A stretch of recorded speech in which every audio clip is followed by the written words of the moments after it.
Good. Here we are. Hello, good morning. Welcome to the latest episode of the Red Pill Fiction Factory from Yucatan, Mexico. Today we have our first Australian guest. His name is Richard Smith. He writes under the name R.J. Smith.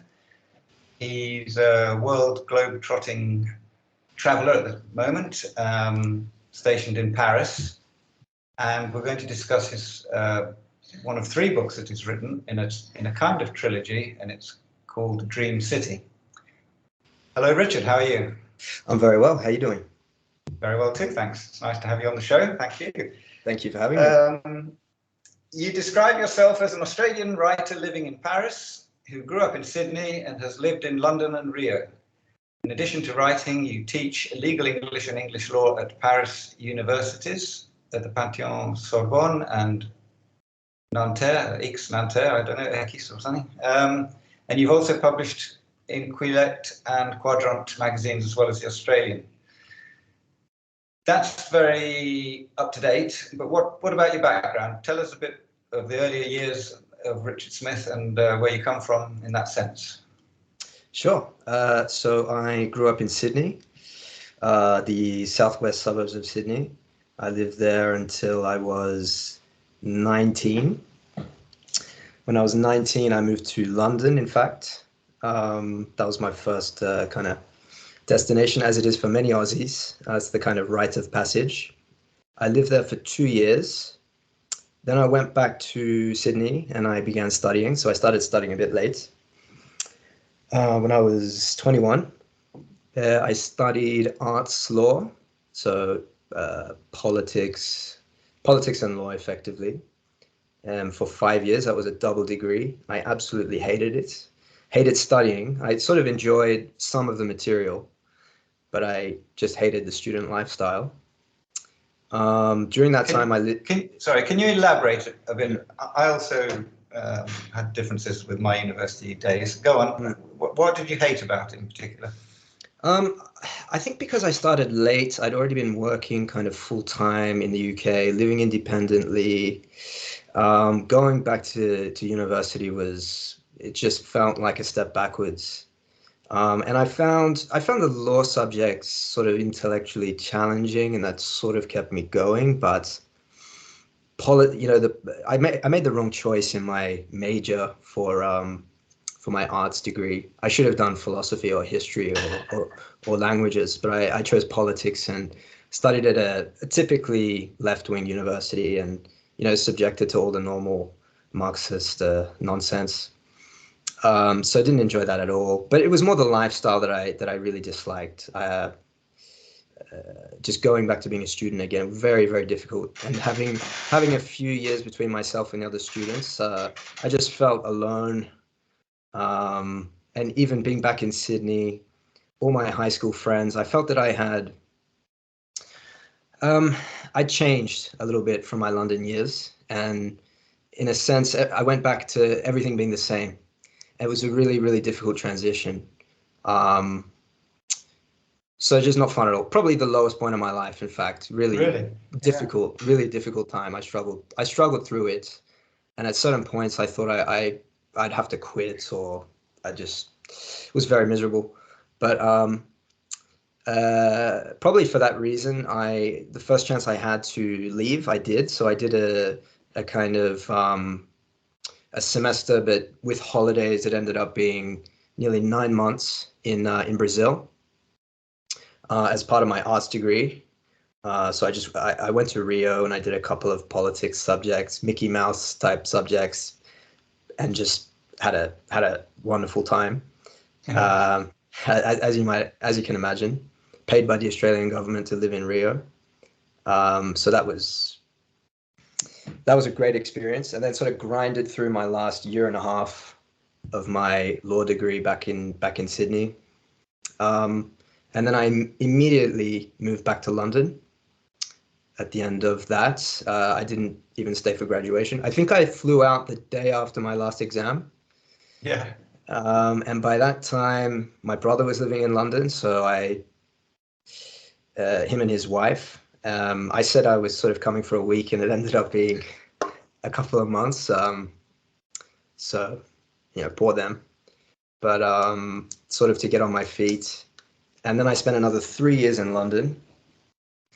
To be honest, that wasn't that much of a happy time either. You've lived in London yourself, right? That's correct. Yeah, 15, 20 years. Yeah. Okay. Well, that's much longer than me. I lived there 5 years cumulatively. And I don't know about you, but I just found I found both of the stints I did in London that after 2 years it just starts to wear you down. It's just this lifestyle of work, and then getting absolutely belted on the weekends and repeat. Yeah. And it's fun for a while. It's a very exciting city. It's a real global city, but in terms of quality of life, it's just. Trust me, I know exactly where you're coming from, and that's why I don't live there anymore. Well, yeah, I mean, I couldn't do it anymore. But I actually met a French girl over in London, and that was my bridge, I guess, to. I started coming to Paris once a month to see her. So she moved back to Paris. Uh-huh. We were both living in the UK, in London, and so she started coming once a month, and I started going to here once a month to Paris. Yeah. It was going like that for a while. Around the same time, I was just getting so tired of London and the lifestyle, and so I decided. She sort of asked me, "Do you want to move in with me?" And I sort of was looking around, thinking, I'm in this shitty studio apartment with this shitty job that I hated. What job were you in at? I was doing a kind of quasi-legal job. I was in the process of. I was gearing up to go to bar school. I was going to be a barrister. I wanted to be a barrister in the UK, amazingly, because I thought, very naively, I thought, well, as a barrister, you're self-employed, so that would give me time to write, to travel, to do the things that I need to do to kind of feel human. So that was really appealing, and it's an intellectually challenging job. It's well paid, etc. And then I was going to interviews. I was doing internships in barristers' chambers called pupilages, mini pupilages, and I realized, that's a fantasy. I mean, Yeah. these guys work so hard, Yeah. and it's a brutally hard job, and it's highly competitive. And if you're not 100% in it, just don't bother. But around the same time, I was thinking, well, I don't want to live here anyway. I can't stay here living like this. I don't like the city anymore. It's a grind. So I could have gone back to Sydney, but having gone back once already, I knew that would be a mistake. So, I had this goal, and I had a French girlfriend. So she asked me to move in with her, and I just sort of thought, well, why not give it a try? Yeah. To be honest, I didn't feel I had any other options. I didn't know what to do, where to go. So I moved to Paris, and that was extremely tough transition. Of all the places I've lived, so I lived in Brazil, lived in the UK. I traveled extensively, actually, in Mexico. Oh, yeah. Yeah. I lived in Canada for 3 or 4 months. One of my summer holidays, winter in Canada, so skiing, or snowboarding. And but of all the transitions I've had, Paris was the most difficult. Why is that? Because it's just become such a horrible place now.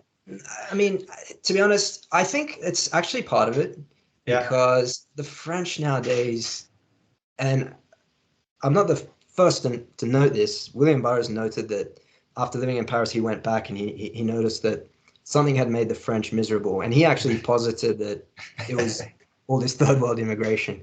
I'm not sure what it is. I don't know, but it's just a tough place because the French have their social conventions.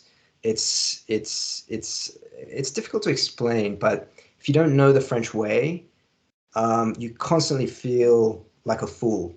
Yeah. And if you don't speak French, which I didn't, you constantly feel like a fool. Whereas in Brazil, you can get by. If you speak a few words, they're very happy. I'm I'm sure it was the same in Mexico when you were. Oh, I don't know your background. Maybe you speak Spanish, but I always. Yeah, and also you're in Paris. I think rural France is still slightly different, or very different, probably. Paris is notorious for being the rudest city on the planet, virtually. And yeah. And so it's a really, really difficult transition, and that reputation is well earned. Now that I'm here, I'm set up. I speak French. I have a job. I sort of understand how everything works. I like it a lot, in fact.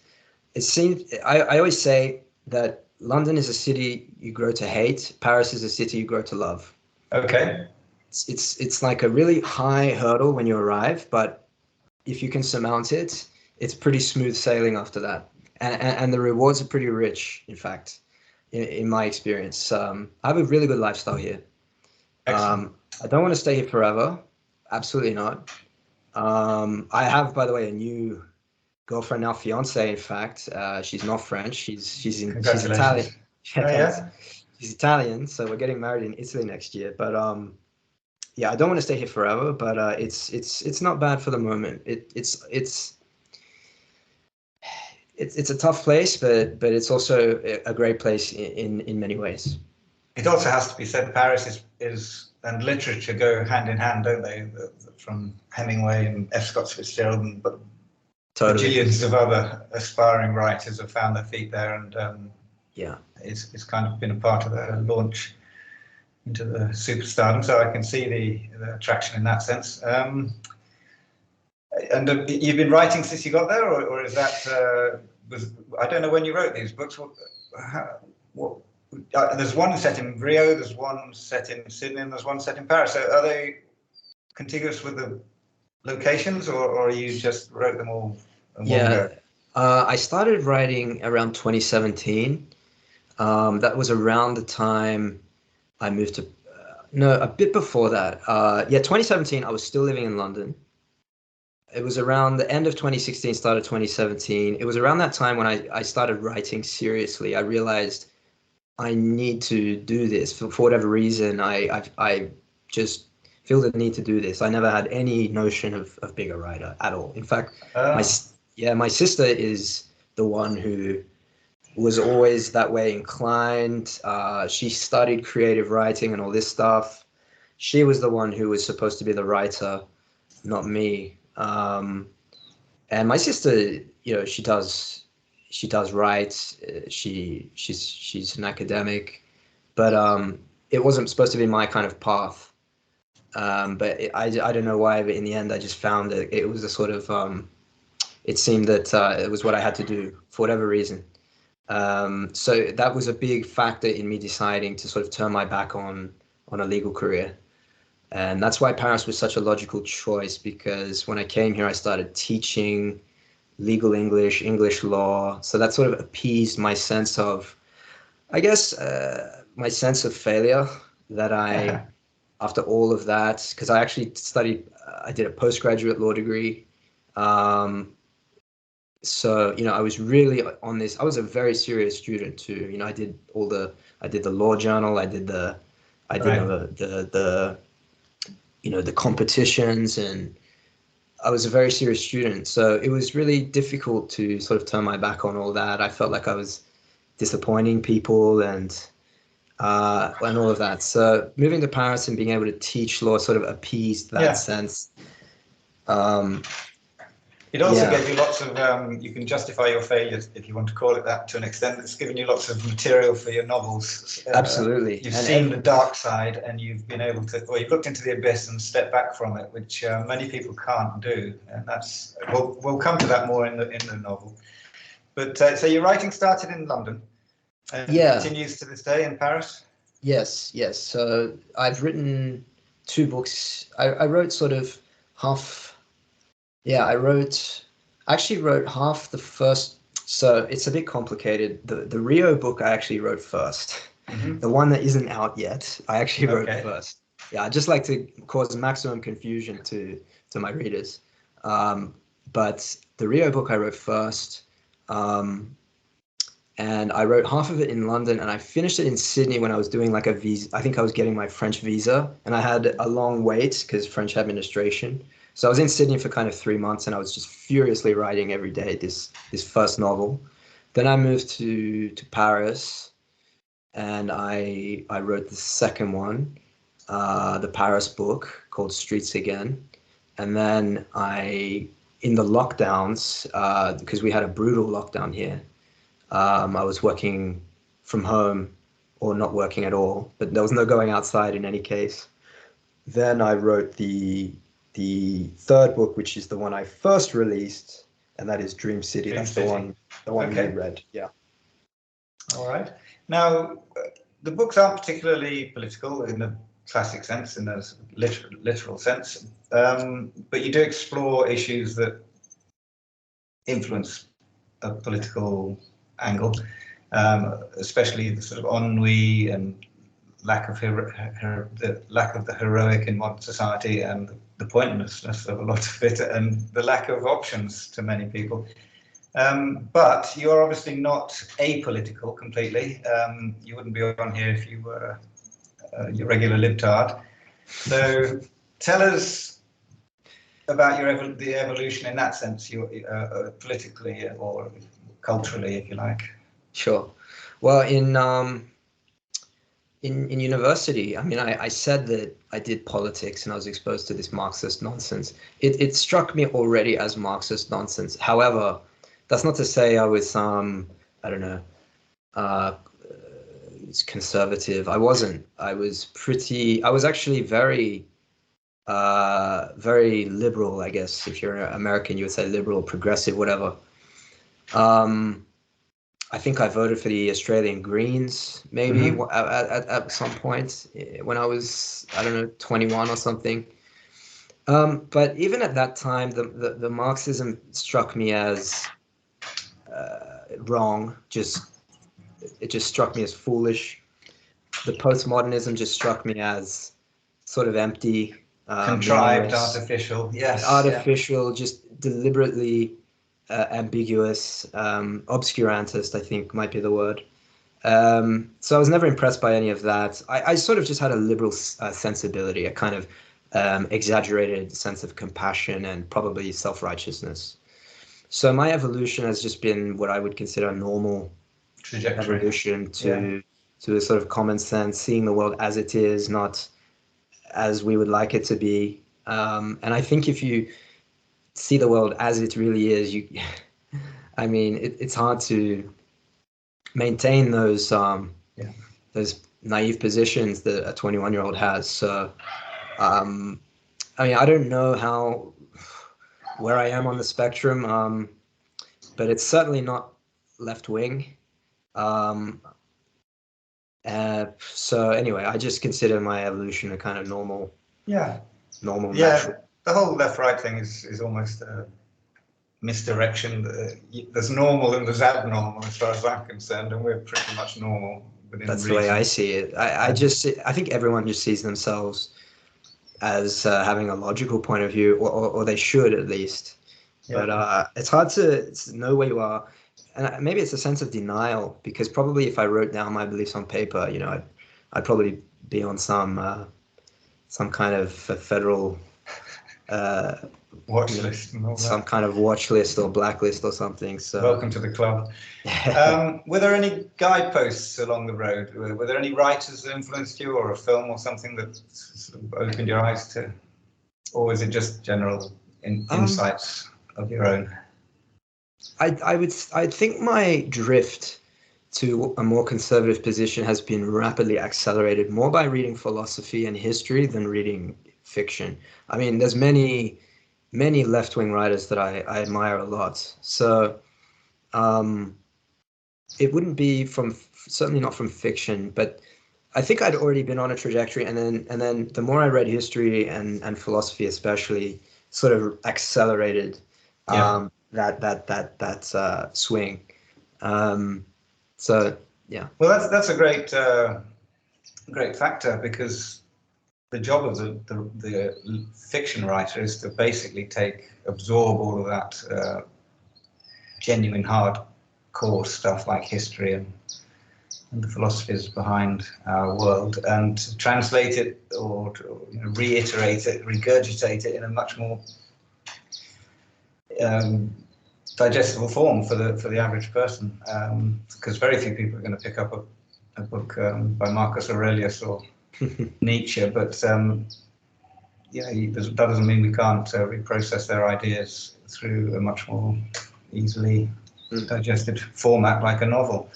So you've got a rich source there, and it'd be great if you started to or worked on that and continued down the vein you're going. We come now to the book that I've read. You say it's the third one you wrote, but the first one you've published. Yeah. Here it is. It's There a it very is. lovely hard copy that you sent me. It's called Dream City. It's part of the trilogy, which I've got here, that you wrote between 2017 and 2021. This is interesting. The same two characters appear in each book. Well, in variation. The character of Anton appears in every book. The antagonist. Okay. But James, he doesn't reappear. Okay. So. But this funny Anton Ford, sort of like a ghost in each of them. Yeah. You say the books were inspired by writers who explore the darker side of human nature, such as Paul Bowles, I don't know, J.G. Ballard, Patricia Highsmith, Kenneth Cook, Louis Ferdinand Céline, who I've just started reading thanks to your recommendation, and Dostoevsky. They're standalone works, but they're a trilogy. Now, Dream City itself, it refers to a casino complex, presumably in Melbourne or Sydney. I don't know what the laws are like down there, but it seems very much to come from one or the other. And follows James Mathers, who's a 30-year-old intellectual property lawyer, thinly disguised by you as yourself, I think, who appears to have it all. But James is unsettled inside, having realized the prestige attached to his job is all an illusion. So unfortunately, he steps from one illusion into another, because he seeks refuge in the welcoming, somewhat garish arms of the local casino. When James discovers his girlfriend is cheating on him, he takes room at the Dream City, a city within a city with a new logic, where a new logic seems to rule. At the Dream, James encounters this Anton, a brilliant former classmate, expelled in the 10th grade, and we see James travels, as you put it, into the dark heart of the casino world, and is soon unable to distinguish the stakes of the gaming lounge from those of the world outside. Now, before we go on, comment on your style. It's absolutely superb. It's very natural. I imagine you write these fairly fast, because it reads really smoothly, and it doesn't suggest to me that you've re-edited it over and over. You have a terrific writing style that's very easy to read, and very entertaining, and also for a young man, I think it's a very attractive writing style, that you don't dwell on too many of the dull stuff. It moves very smoothly and fast, with great sort of waypoints along the, I don't know what the word is, landmarks along the way which are easy to grasp onto. It reminded me in the opening chapters, I don't know if you know the book Bright Lights, Big City.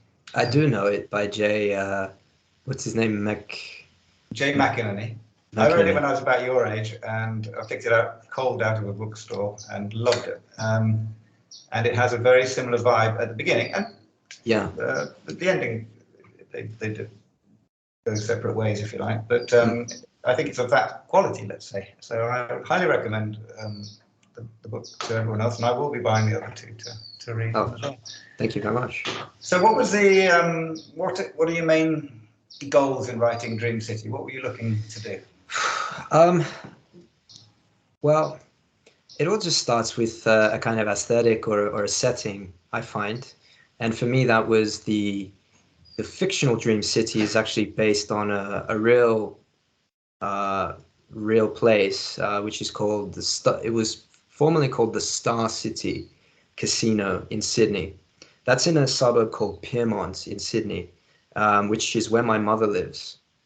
And in some of those miserable years in Sydney, I lived there with her. So I moved back in with her. And I was always intrigued by this place because at the time, before lockdowns in Sydney, we had what was called lockouts. And that was basically that the whole city was shut down at midnight. I think you couldn't enter any licensed premises at midnight because some drunk idiot punched and killed some poor kid. And so, this ultimate sort of knee-jerk politics, they decided we need new laws for the whole city. So they had this thing called lockouts, but the casino was totally exempt from those rules. No coincidence, because a big donor to the government. The corruption of this casino is now coming out in legendary, I imagine. In full detail. Massive sort of money laundering and organized crime and all the rest of it. It's been exposed in the media now. It was obvious to everyone for years. But this place always intrigued me, and I was sort of living in the shadow of it. And I wasn't a writer at the time, but I wish I had been, because it would have given me something to do, when I really needed something to do. So that was the aesthetic, and I don't know, it just stuck with me all that time. And I thought, well, I'd finished the Paris book, and I thought, what next? I felt that there was another one in the series. I always felt that there would be 3, and I couldn't sort of decide if it was going to be London or Sydney. But that aesthetic of the Star City casinos stayed with me, and so that sort of decided the question, and that was the inspiration, if you like. Got it. You skate over some very deep issues in the book. One, I don't even know if you're aware of some of them. I found they caught my attention somehow as I was reading it. One is access to resources. Were you conscious that resources were an issue in your man's ability to extract resources from his environment? There are 2 little quotes I want to. Yeah, I don't know if that makes sense to you, but I noticed I've also focused a lot on resources. I think all of our politics ultimately comes down to whether we have resources or not, and our access to them. And funnily enough, you address it twice at least, maybe a few other times. So I'm going to read the short paragraphs that I'm referring to.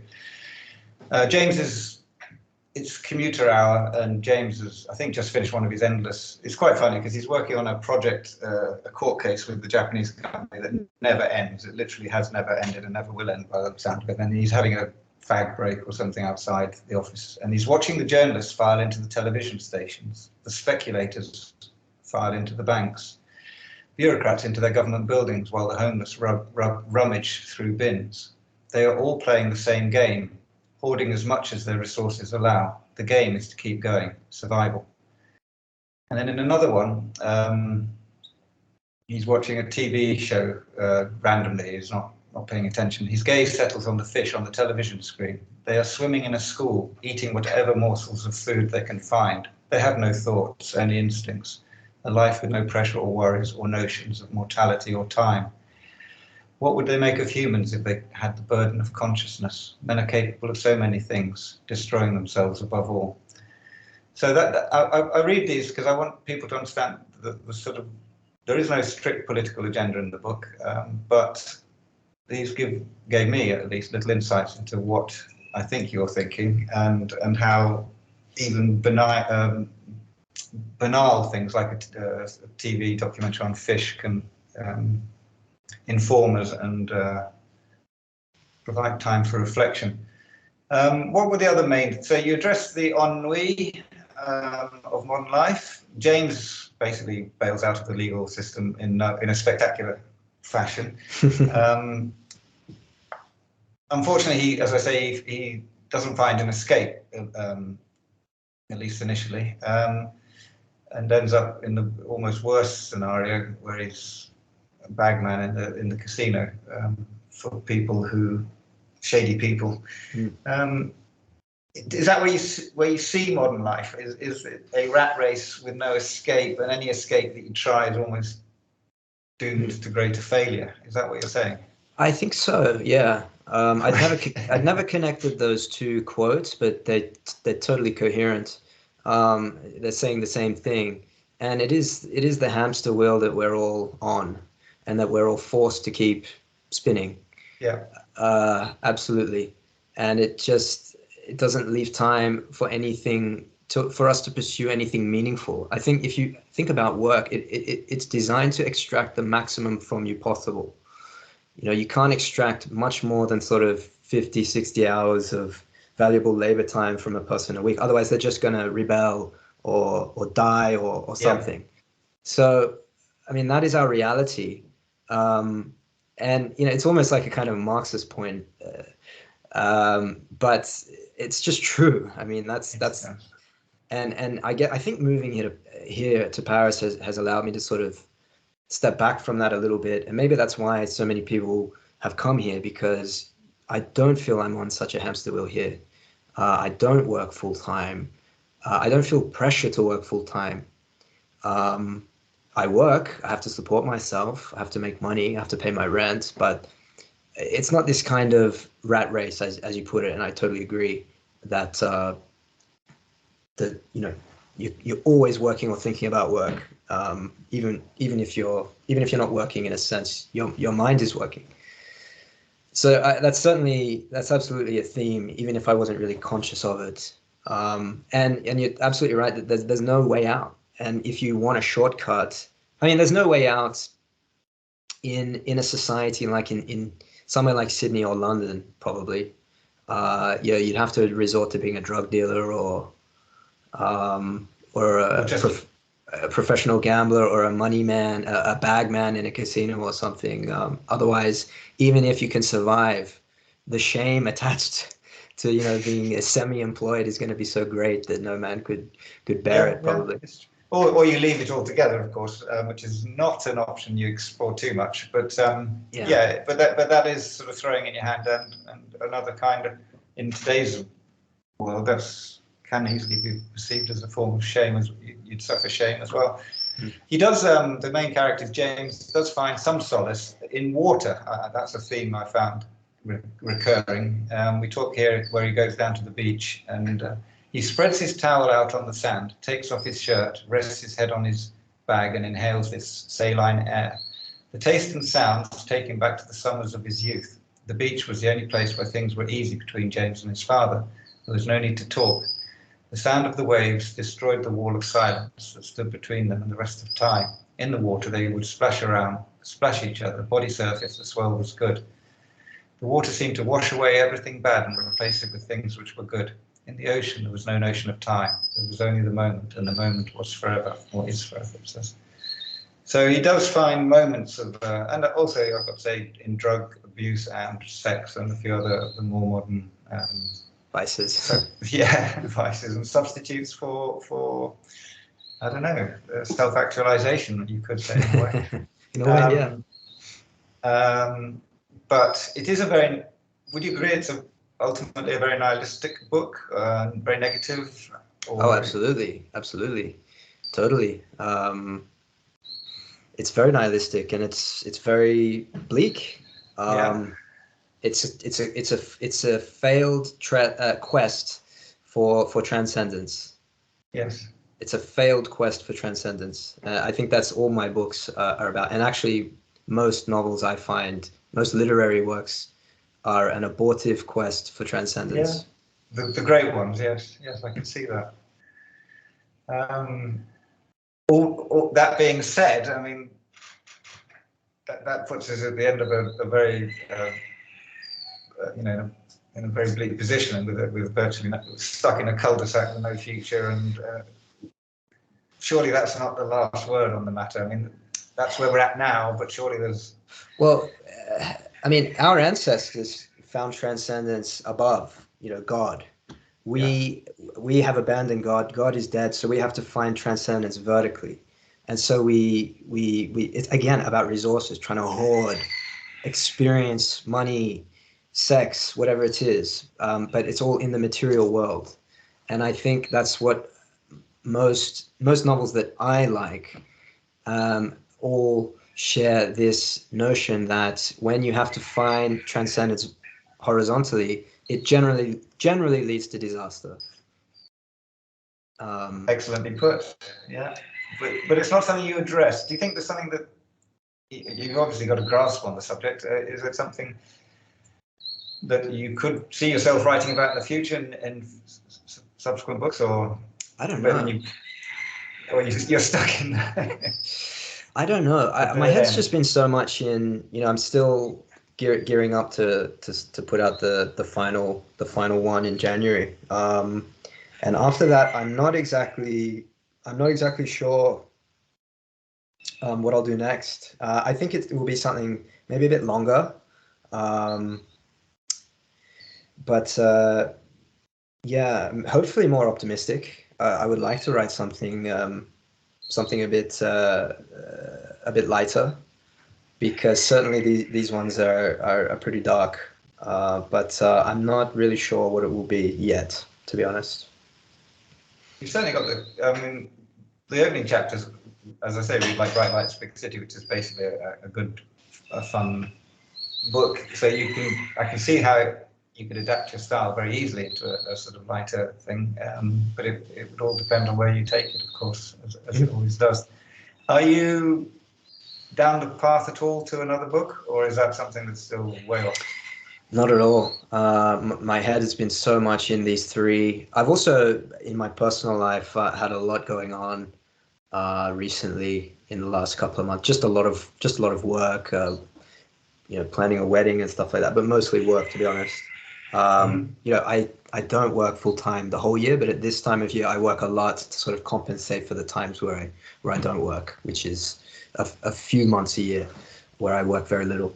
So at this time of year, I'm just under the pump. So I honestly just haven't had time to think about it. But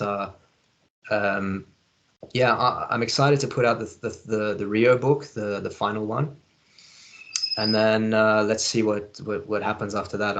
I'm not certain for the moment.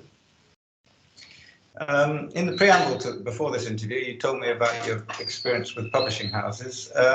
Would you run through it again for the benefit of anyone listening that's interested in the publishing process? You chose to self-publish in the end, but I don't often say this, but I think you could easily, well, I think there are publishers out there who would publish this sort of thing very happily, because, as I say, any political angle is fairly well camouflaged.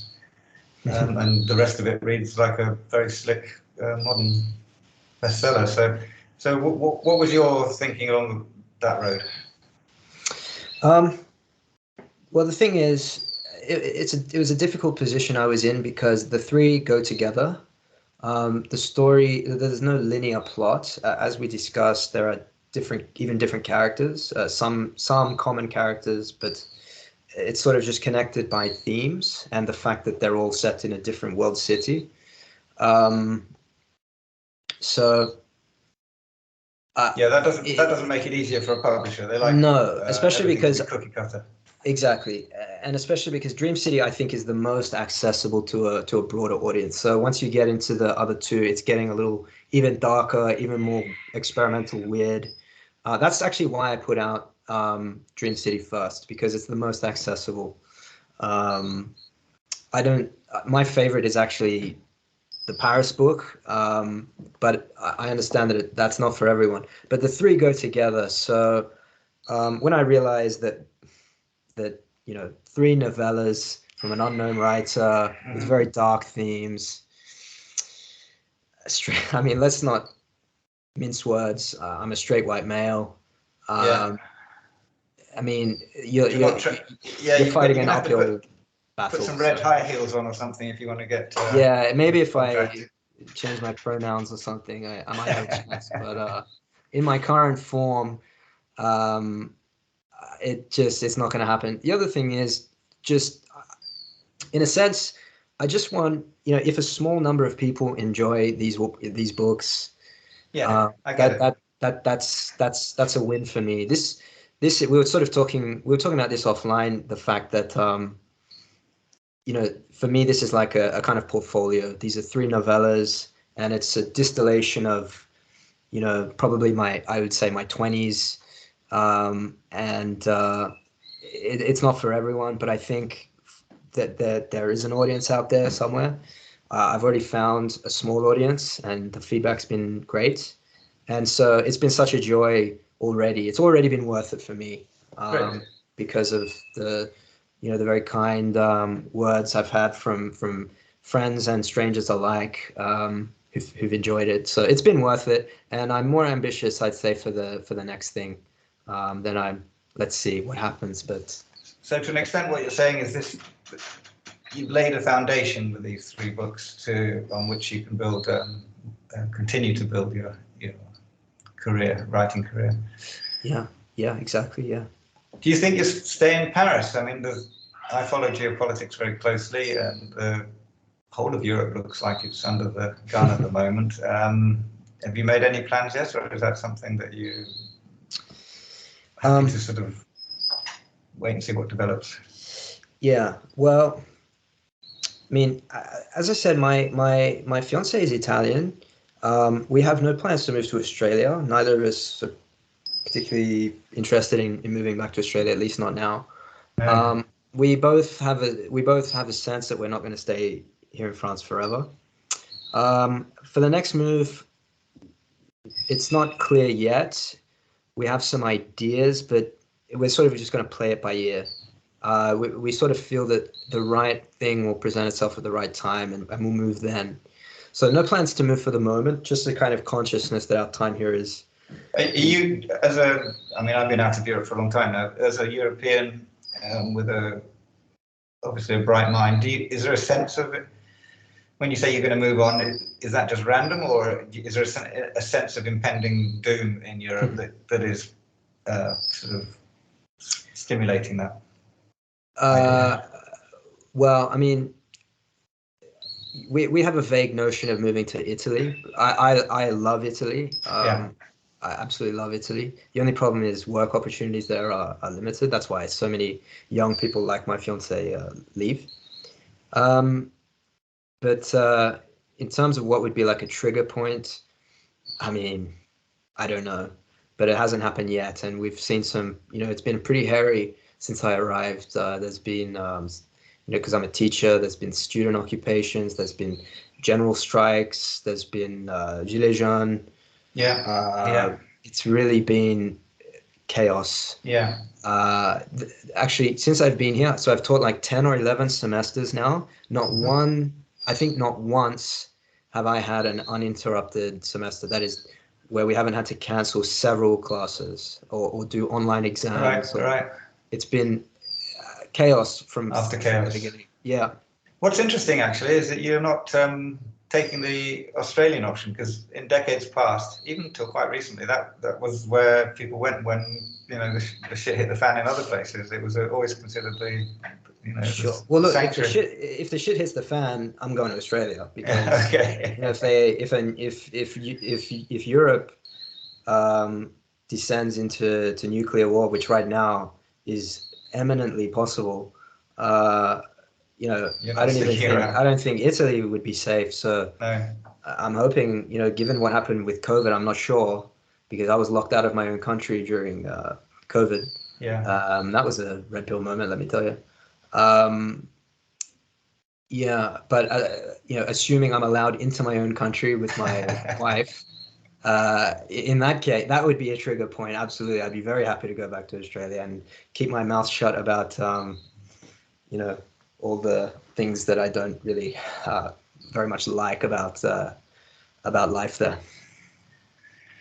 I've got a couple more extracts I'd like to put in, because I think the quality is so excellent that it deserves highlighting. These all relate to the casino world. This is where James basically escapes to, for hoping to find sanctuary, and ends up not finding it at all. But it's almost a metaphor. Well, it's definitely a metaphor for a sort of it's called a dream. So it's like a dream world where you just put out your hand and a Negroni appears, or money is brought to you in suitcases, and really all you have to do is exist to appreciate all these things thrown at you. A sign in the lobby says guests must wear closed shoes, but it also is, sorry, I meant to finish, a reflection of our modern society. A sign in the lobby says guests must wear closed shoes in the gaming lounge. At the Dream, you can lose a week's wages in 5 minutes, piss your life savings into any of 1,000 gilded urinals. But only in neat attire. It's an inversion of the outside's moral order. High crimes are permitted here. Minor ones are stamped out ruthlessly. And another one goes, there's nothing outside anymore, no society or political system or courts.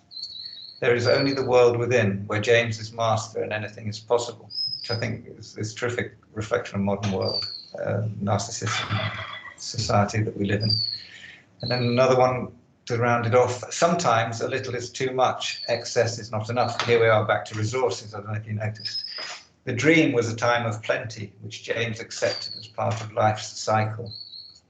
A current to follow, not resist. The tide always subsides eventually. Now, tell me, I know you lived in the shadow of this star city. Did you partake in all this? Where does some brilliant writing about the gambling tables and stuff. Did you experience it yourself personally?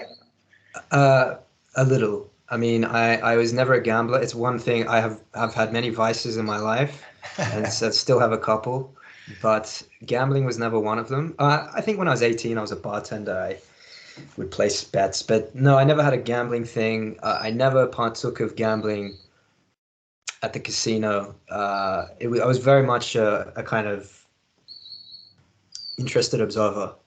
It might have killed it in a sense to get too involved, because it might actually have been more banal than the idea, or maybe not. I'm not sure, but very much just from my observations as an outsider.